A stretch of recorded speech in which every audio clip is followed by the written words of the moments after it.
2 বছর প্রবাস জীবন কাটানোর পর উনি ছুটিতে আসবেন। আসার আগে আমার শাশুড়ি আমাকে জিজ্ঞেস করলো আমার কি লাগবে বলার জন্য ওসমান বলেছে। আমি বলেছি আমার কিচ্ছু লাগবে না। দুপুরে রান্না করার সময় উনি ভিডিও কল দেয় ওনার মাকে। আমি পাশেই ছিলাম বসে। তখন উনি জোরে জোরে বলতে লাগলেন, মা কারোর কিছু লাগলে বলতে বলো, আমার আবার সব প্যাকিং করতে হবে, পরে বললে কিন্তু আর সময় পাবো না কিনে প্যাকিং করার।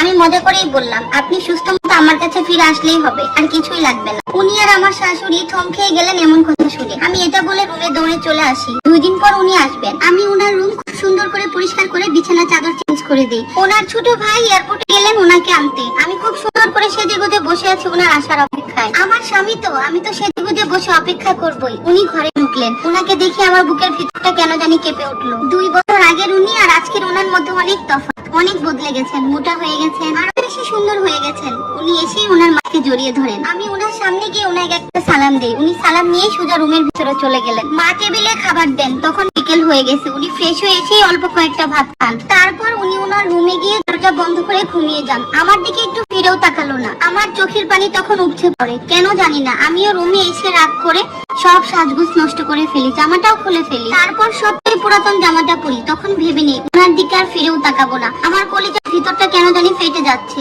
আমার এখানে কেন জানি একটুও থাকতে ইচ্ছা করছে না। একটু বাপের বাড়ি গেলে শান্তি পেতাম। সন্ধ্যার দিকে ওনার নানার বাড়ি থেকে মেহমান আসবে, তাই নাস্তা বানানোর জন্য রান্নাঘরে গেলাম। নুডলস, শ্যামাই, ফিরনি রান্না করি, আর আসলে ফলমূল কেটে দিব। সব রেডি করতে করতে মাগরিবের আজান দিয়ে দিল। ওনারাও চলে আসলো। ওনারা আসার সাথে সাথে আমি ওনাদের সামনে গেলাম না। রান্নাঘর থেকেই সবকিছু রেডি করে দিচ্ছি, মা ওদের সামনে নিয়ে যাচ্ছে। ওনাদের সাথে সম্পর্কটা আমার তেমন ভালো হয়নি, দূরত্ব তো আছে। ওনারা রাতে থাকবে, তাই রাতের রান্নাটাও বসিয়ে দিলাম। আমার শাশুড়ি আমাকে রান্না করতে নিষেধ করেছে, তারপরও আমি করছি। রুমে গিয়ে একবার কি করবো, উনি তো ঘুমাচ্ছে। আর উনি ঘুম থেকে উঠলেন রাত 9টার পরে। 9টার সময় উঠে সবার সাথে দেখা করলেন, কুশলাদি বিনিময় করলেন। তারপর সবার সাথে হালকা একটু নাস্তা খেলেন। আর আমি ওনার চোখের সামনেও করলাম না। রাত 11টার সময় সবাইকে খাবার দিলাম। আমার খালা শাশুড়ি আর মামি শাশুড়ি সব খাবার নিয়ে যাচ্ছে, আমি জাস্ট বেড়ে দিচ্ছি। আমি কারোর সামনে যাচ্ছি না। আমার আর রাতের ভাতটা খেতে ইচ্ছা করলো না। তারপরও সবার সামনে বললাম আমি খেয়েছি। আমি রান্নাঘরে কাজ গুছিয়ে আমি আমার রুমে ঢুকলাম। আর সবাই খাওয়া দাওয়া শেষ করে সবাই ওনার রুমে চলে গেল, উনি কি এনেছে না এনেছে এসব দেখার জন্য। ব্যাগপত্র খোলার আগে আমাকে একটু ডাকলো না। ডাকলে অবশ্য আমি যেতামও না। নিজের মনকে বুঝলাম উনি তো তোমার কেউ না। কিসের আশা করছো ওনার থেকে, যে আজ 2 বছর আগে তোমাকে বিয়ে করে রেখে গেছে, তোমার সাথে একটা কথাও বলেনি, তোমাকে বলার অধিকারও দেয়নি, শুধুমাত্র দয়া করে তোমাকে এই বাড়িতে থাকতে দিয়েছে। উনি আজকে আসবে ভেবে আমি গতকাল রাতে সারাটা রাতে ঘুমাইনি। আজকে কেন জানি চুপ চোখ দিয়ে টুপ টুপ করে পানি পড়ে আজকে ঘুমটা চলে আসলো। আলহামদুলিল্লাহ, শান্তির ঘুম ঘুমলাম। ঘুম থেকে উঠে আমি ঘর দুয়ার ঝাড়ু দিয়ে সকালের জন্য নাস্তা বানালাম। সবাই এক এক করে ঘুম থেকে উঠে যার মনে নাস্তা করে গল্প করছে। সকালের নাস্তা শেষ করে আমি আমার শাশুড়ি মাকে বললাম, মা এখন তো উনি চলে এসেছে, বাসায় তো এখন অনেক মেহমান আসবে, আমার তো আনিজি লাগবে, আমি কি একটু আমার বাপের বাড়িতে গিয়ে দেখে আসতে পারবো? বিগত 1 বছর যাবত বাড়িতে যায় না।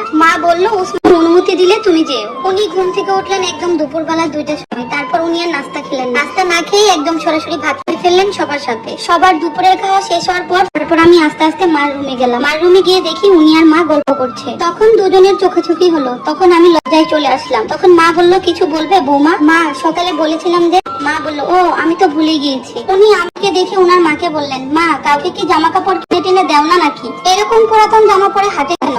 তখন আমি বললাম গরমের জন্য। একটু পর মা আমার রুমে এসে বললো উসমান তোমাকে যেতে মানা করেছে। তখন আমি কান্না করতে করতে মাকে বললাম, মা আমি 2 দিন বাড়িতে গিয়ে থেকে আসি না, আমার মনটা কেমন জানি করছে। তখন মা বললো উসমানের রুমে আছে, রুমে গিয়ে বলো। আমি ওনার রুমের সামনে গিয়ে মাথা নিচু করে বললাম, আমি 1 বছর যাবত বাবার বাড়িতে যাই না, আজকে একটু যাই, আমার মনটা খুব পড়ছে। আমি কান্নার কারণে একদম কথা বলতে পারছিলাম না তার সামনে। উনি বিছানা থেকে উঠে আমার হাতটা ধরে তার পাশে বসালেন। আমি যেন কান্নায় আরো ভেঙে পড়ছি, বুকটা একদম ফেটে যাচ্ছে। চিৎকার করে বলতে পারছি না, এত অবহেলা যখন করছেন তাহলে আমাকে বিয়ে করেছিলেন কেন? উনি আমার দিকে তাকিয়ে বললেন যেতে হবে না। এবার দূরে কান্না করে দিয়ে বললাম একটু যাই না 2 দিনের জন্য। উনি আমার কথা শুনে আমার দিকে অনেকক্ষণ তাকিয়ে রইলেন। তারপর উনি আমার চোখের পানি মুছে দিয়ে বলেন, আচ্ছা যাও, কালকে সকালেই চলে এসো। তারপর ওনার মাকে ডেকে বললেন, আমি যা যা এনেছি সেখান থেকে অল্প অল্প করে দিও ওর বাবার বাড়ির জন্য। আমি একদিন না অনেকদিন থাকার প্রস্তুতি নিলাম, একসাথে অনেকগুলা জামা কাপড় নিলাম। তারপর ওনার ছোট ভাই আমাকে একটা গাড়ি ডেকে দেয়। আমি একটু পরেই চলে আসলাম বাবার বাড়ি। এসে মা ভাবিকে জড়িয়ে ধরলাম। আসলেও সব দুঃখই শেষ। পরে ছেলে কেন আমাকে এত কষ্ট দিবে?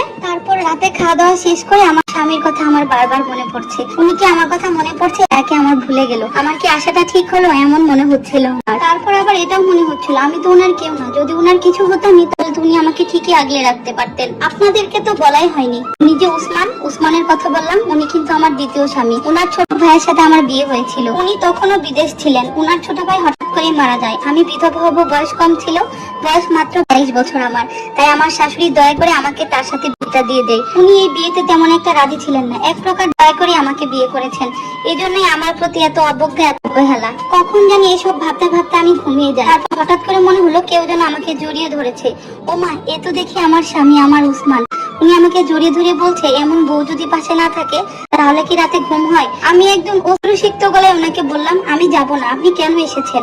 আমি আপনার সাথে থাকবো না। তারপর আমি অভিমান চোখে ওনার দিকে তাকিয়ে থাকি, উনিও আমার দিকে তাকিয়ে থাকে। উনি তারপর পেটের দিকে আমাকে জড়িয়ে ধরে আমাকে কাছে টানতে চাই। আমি ওনাকে বললাম, না, আমি এইভাবে আমার বাপের বাড়িতে আমার স্বামীর অধিকার চাই না। আমি আমার শ্বশুর বাড়িতে আমার স্বামীর ঘরে আমার স্বামীর বুকে মাথা রেখে ঘুমাতে চাই। আমি আমার স্বামীকে ওইভাবে কাছে পেতে চাই, ওইভাবে আমি পরিপূর্ণতা হতে চাই। তখন আমার স্বামী বললো, চলো রেডি হও। উসমান বললো, এখনই চলো। তখন আমি বললাম, এত রাতে? তারপর উনি আমার মাকে ডেকে নিয়ে বললেন, মা, ওর ব্যাগ ট্যাগ গুছিয়ে দিন, এখনই আমরা বের হবো। তখন আমার মা হাসি মুখে বললো, এখনই বের হবা? তখন আমি আমার স্বামীর হাত ধরে রাস্তা ধরে হাঁটছিলাম। নিস্তব্ধ রজনী, এই প্রথম আমি আমার স্বামীর হাত ধরে হাঁটছি। কি অনুভূতি আমি কাউকে বোঝাইতে পারবো না। আল্লাহ প্রত্যেকটা মেয়ের জীবন এভাবে পরিপূর্ণ করুক, আলহামদুলিল্লাহ।